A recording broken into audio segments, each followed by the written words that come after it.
Vivo का V60 मैं इस फ़ोन को 2 वीक से यूज़ कर रहा हूँ। पाकिस्तानी मार्केट के अंदर आपको इसकी प्राइस 1.5 लाख रुपए देखने को मिल जाती है। इस फ़ोन को कैमरा, बैटरी, परफॉर्मेंस हर जगह से मैंने इसको टेस्ट किया है। आज की इस वीडियो के अंदर हम लोग ज़रा स्ट्रेट फॉरवर्ड होके बात करेंगे कि आपको इसके अंदर कौन से प्रोस एंड कॉन्स देखने को मिल रहे हैं और वीवो V50 से आपको कौन से नए अपग्रेड्स देखने को मिल जाते हैं। तो अगर आप चैनल पर नए हैं, चैनल को ज़रूर सब्सक्राइब कर लें, बेल आइकन को दबा लें ताकि आपको हर नए आने वाली वीडियो की नोटिफिकेशन मिल जाए। So let's begin the video. तो यार सबसे पहले इसके डिज़ाइन के बारे में बात करते हैं। तो आपको जो वीवो V60 का डिज़ाइन है वो V50 से थोड़ा सा डिफरेंट देखने को मिलता है। ज़रा थिकनेस के बारे में बात करें, कलर्स वगैरह के बारे में बात करें तो आपको इसके अंदर एक ग्रे और आपको एक गोल्डन कलर देखने को मिल जाता है। गोल्डन की जो आपको थिकनेस देखने को मिलती है वो 7.65 की देखने को मिल जाती है और जो ग्रे वाले की है बड़ी थिकनेस वो आपको 7.53 की देखने को मिलती है।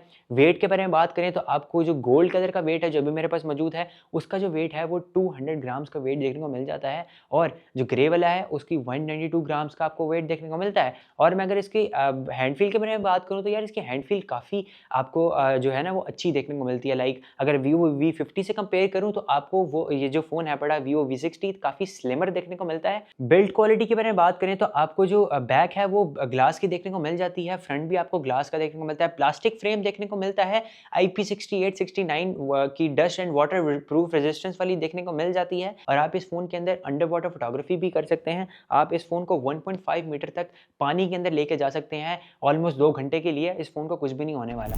यार इसके डिस्प्ले के बारे में बात करते हैं तो आपको इसके अंदर 6.77 इंचेस का एमोलेड डिस्प्ले देखने को मिलता है with 120 hertz refresh rate, 5000 nits की पीक ब्राइटनेस देखने को मिलती है और आपको ये क्वाड कर्व डिस्प्ले देखने को मिलता है। 1 बिलियन कलर की सपोर्ट, HDR10+ की सपोर्ट देखने को मिल जाती है, 1080 बाय 2392 की पिक्सल्स वाली रेजोल्यूशन भी देखने को मिल जाती है, 387 ppi डेंसिटी वाला आपको ये डिस्प्ले देखने को मिल जाता है, 88% स्क्रीन टू बॉडी रेशियो देखने को मिल जाती है। अगर इसका डिस्प्ले वीवो V50 से कंपेयर करूं और देखूंगा कि इसके अंदर कौन कौन से अपग्रेड्स आपको देखने को मिले हैं तो आपको सिर्फ एक अपग्रेड देखने को मिलता है। आपको इसके अंदर जो पीक ब्राइटनेस नेट्स है वो ज़्यादा देखने को मिलती है। लाइक आपको वीवो V50 के अंदर जो पीक ब्राइटनेस नेट्स देखने को मिल रही थी वो आपको 4500 नेट्स की पीक ब्राइटनेस देखने को मिलती थी। आपको इसके अंदर 500 नेट्स और ज़्यादा देखने को मिल जाता है जो कि आपको 5000 नेट्स वीवो V60 के अंदर मिलता है। यार डिस्प्ले क्वालिटी के बारे में बात करूँ तो आपको इसका डिस्प्ले क्वालिटी काफ़ी अच्छा डिसेंट देखने को मिल जाता है। लाइक जब मैं वीडियोस देख रहा होता हूँ और नेटफ्लिक्स के ऊपर मूवीज़ देख रहा होता हूँ तो जो कलर्स हैं वो काफ़ी अच्छे निकाल कर दे देता है।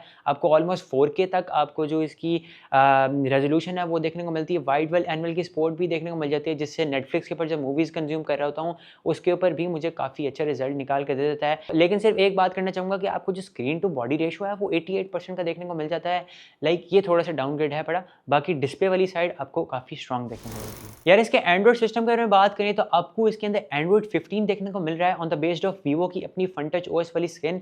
4 साल की आपको एंड्रॉइड अपग्रेड्स देखने को मिलती है और आपको 6 साल की सिक्योरिटी अपग्रेड्स देखने को मिलती हैं। परफॉर्मेंस वाली साइड के बारे में बात करें तो आपको इस वीवो V60 के अंदर एक मेजर अपग्रेड देखने को मिल जाता है। आपको जो चिपसेट देखने को मिल रहा है वो स्नैपड्रैगन 7 Gen 4 का प्रोसेसर देखने को मिलता है जो कि 4nm फैब्रिकेशन के ऊपर काम करता है और जहां पर आपको वीवो V50 के अंदर 7 Gen 3 का प्रोसेसर देखने को मिलता था आपको वीवो V60 के अंदर Gen 4 वाला देखने को मिल रहा है। तो ये आपको एक अपग्रेड मिलता है। जीपीयू के बारे में बात करें तो आपको इसके अंदर एड्रीनो 722 का जीपीयू देखने को मिल रहा है और आपको इसके अंदर वीवो की एक और अच्छी चीज़ देखने को मिलती है। आपको इसके अंदर ultra large VC cooling system देखने को मिलता है और मैंने इस फ़ोन को डे टू डे यूजेस के अंदर काफ़ी हैवी टास्क चलाए थे जिसके अंदर मैंने PUBG और मैंने इसके ऊपर एडिटिंग वगैरह और मैंने इसको धूप के अंदर भी यूज़ किया है। एक मतलब ज़्यादा गर्म जगह पे भी यूज़ किया तो मुझे फ़ोन ये ज़्यादा हीट होता नहीं नज़र आया और ये काफ़ी अच्छी बात मुझे लगी। PUBG आपको 60 FPS के ऊपर देखने को मिलती है, एक्सट्रीम स्मूथ के ऊपर आपको ये फ़ोन चलाकर दे देता है। यार अगर इसके कुछ अंतुतु बेंचमार्क स्कोर्स के बारे में बात करें तो यार आपको इसके अंदर जो अंतुतु बेंचमार्क स्कोर्स हैं वो 1.1 मिलियन तक के देखने को मिल जाते हैं और ये काफ़ी बूस्ट है, काफ़ी बड़ा अपग्रेड है वीवो V50 से।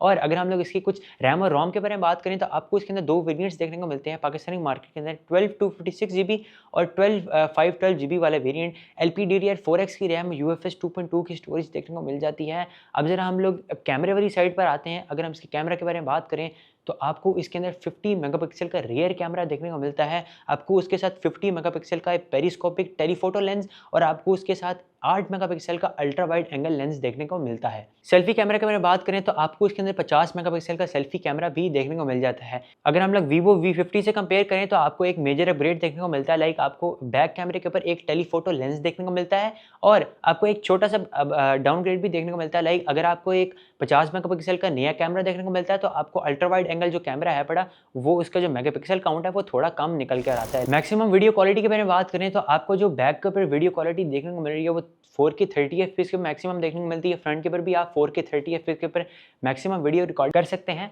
और अब जरा मैं अपने पिक्चर्स क्वालिटी के बारे में बात करूं तो मैंने इस फोन से काफ़ी सारी पिक्चर्स ली हैं। लाइक मैंने इस फोन को डे लाइट के अंदर भी टेस्ट किया है, मैंने इसको हार्श लाइट के अंदर भी टेस्ट किया है, मैंने इसको नाइट के ऊपर भी टेस्ट किया है। तो मैं फोटोज़ के बारे में अपना ओपिनियन दूँ तो यार, अगर आप एक अच्छा फ़ोन ढूंढ रहे हैं फोटोज़ के लिए तो Vivo V60 आपके लिए बहुत अच्छा हो सकता है।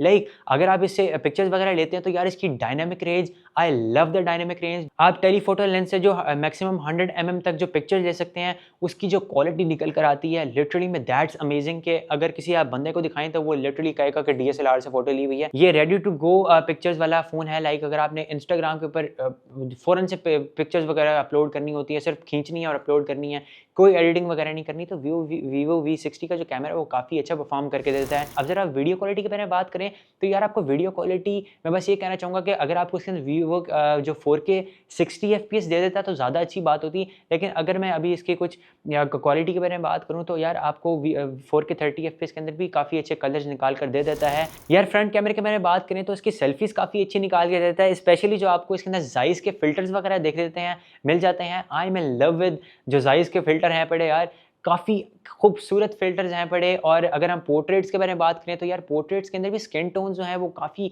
अच्छी तरह मैनेज कर पाता है और आपको जो एज डिटेक्शन है वो काफ़ी अच्छी है, डायनेमिक रेंज और जो Vivo के नेचुरल कलर्स आपको पिक्चर्स के अंदर देखने को मिलते हैं वो आपको इस कैमरे के अंदर मिलते हैं। कुछ AI फीचर्स के बारे में बात करें, आजकल हर फ़ोन के अंदर आपको AI फीचर्स देखने को मिल रहे हैं और आपको Vivo V60 के अंदर भी काफ़ी सारे AI फीचर्स देखने को मिलते हैं। लाइक आपको circle to search, Google Gemini का आपको काफ़ी सारे फीचर्स देखने को मिलते हैं। AI इरेजर, आपको AI photo enhancer, AI image expander, AI smart call assistant वगैरह, AI call translator, AI intelligent summary वाले आपको सारे फीचर्स इस फ़ोन के अंदर देखने को मिल जाते हैं। ज़रा साउंड क्वालिटी के बारे में बात करें तो आपको इसके अंदर ड्यूल स्पीकर्स देखने को मिल जाते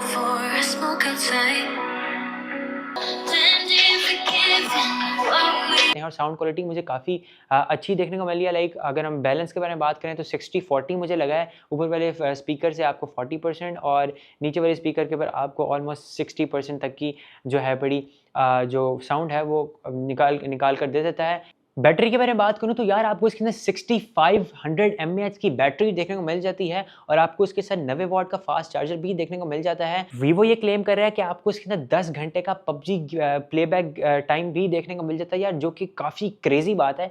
अगर आप एक गेमर हैं, आपको 60 FPS की एक कंपेटिटिव गेमिंग वाला फ़ोन चाहिए और आपको लॉन्ग बैटरी वाला फ़ोन चाहिए जिसके अंदर आप नॉन स्टॉप गेमिंग कर सकें, तो यार ये फ़ोन आपके लिए बैटरी वाली साइड से भी काफ़ी स्ट्रॉन्ग होने वाला है। तो ऑलराइट दोस्तों, ये थी इसकी कुछ स्पेसिफिकेशंस इनिशियल जो मैंने आपको बताई। और अब ज़रा मैं अपने कंक्लूजन के बारे में बात करूँ तो यार सबसे पहले मैं इसके कैमरा के बारे में बात करना चाहूँगा। आपको कैमरा के अंदर एक मेजर अपग्रेड देखने को मिल रहा है, आपको टेलीफोटो लेंस देखने को मिल रहा है। स्पेशली अगर आप एक फोटोग्राफर हैं, आप जाते हैं, आप ट्रैवलिंग करते हैं बहुत ज़्यादा, आपने पिक्चर्स वगैरह लेनी है, अच्छी क्वालिटी की पिक्चर्स लेनी है कि कोई डिफ्रेंशिएट ना कर पाए कि कोई एक DSLR कैमरा है या फिर एक आपने फ़ोन से लिया है। तो अगर आपने फ़ोटोज़ के लिए और डिसेंट वीडियोज़ के लिए कोई फ़ोन लेना है तो आप डेफिनेटली Vivo V60 के ऊपर स्विच कर सकते हैं। डिस्प्ले के बारे में बात करें तो आपको डिस्प्ले भी इसको काफ़ी अच्छा निकल कर आता है, लेकिन आपको Vivo V50 से कुछ ज़्यादा अपग्रेड नहीं देखने को मिलता, एज इट इज़ सेम ही डिस्प्ले देखने को मिलता है। वही Vivo V50 वाला एक्सपीरियंस है पड़ा। परफॉर्मेंस के बारे में बात करें तो आपको परफॉर्मेंस के अंदर एक अपग्रेड देखने को मिलता है, लाइक आपको स्नैपड्रैगन 7 Gen 4 का प्रोसेसर देखने को मिल जाता है जो कि जो परफॉर्मेंस है उसको ज़्यादा बूस्ट कर देता है। तो परफॉर्मेंस वाली साइड से भी आपको काफ़ी ज़्यादा बूस्ट देखने को मिलता है। और अगर बैटरी के बारे में बात करें तो आपको बैटरी के अंदर भी काफ़ी ज़्यादा बूस्ट देखने को मिल जाता है, लाइक 6500 mAh की battery with 90 watt fast charger, जो इस फ़ोन का पैकेज आपको और ज़्यादा स्ट्रॉन्ग करके दे देता है। और डिज़ाइन भी आपको इस फ़ोन का काफ़ी प्यारा देखने को मिलता है। Vivo V50 से आपको जो फ़ोन है ये ज़्यादा प्यारा देखने को मिलता है और स्लिम देखने को मिलता है और इसका जो हैंड फील है वो भी ज़्यादा अच्छी निकाल कर दे देता है। तो एलिगेंट स्मार्टफोन है बड़ा। तो अगर आप एक नया फ़ोन ढूंढ रहे हैं इस प्राइस कैटेगरी के अंदर, स्पेशली अगर आप एक Vivo V50 यूज़र हैं, तो आप Vivo V60 के ऊपर स्विच कर सकते हैं। तो जी गाइस, ये थी वीडियो। अगर आपको वीडियो पसंद आई, वीडियो को लाइक कर दीजिएगा, चैनल को ज़रूर सब्सक्राइब कर दीजिएगा। जो आपकी राय है इस फ़ोन के बारे में वो ज़रूर कमेंट सेक्शन में बताइएगा। My name is Mohammad Alibaz Khan and I will catch you in the next.